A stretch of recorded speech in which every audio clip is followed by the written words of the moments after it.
ঘরের দরজায় দাঁড়িয়ে সূরা ইখলাস কিভাবে পাঠ করলে ওই ঘরে কোনো অভাব থাকবে না। নবী সাল্লাল্লাহু আলাইহি ওয়াসাল্লাম আমাদেরকে জানিয়ে দিয়েছেন। সূরা ইখলাসের অনেক ফজিলত রয়েছে। সূরা ইখলাস সম্পর্কে হাদিস এসেছে, বুখারী শরীফের হাদিস।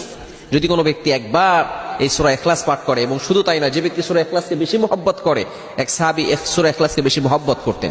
নবীজি সাল্লাল্লাহু আলাইহি ওয়াসাল্লাম বলছেন, এই সূরা ইখলাস তোমাকে জান্নাত পর্যন্ত পৌঁছে দিবে।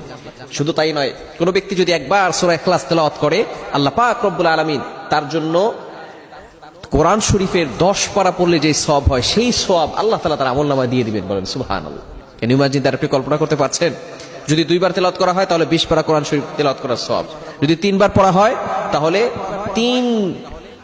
30 পারা কোরআন শরীফ পড়লে যে সওয়াব হয়, সেই সওয়াব আল্লাহ তাআলা তার আমলনামায় দিয়ে দিবেন। এজন্য অবশ্যই সূরা ইখলাসের আমল আমরা করব। কিভাবে করব?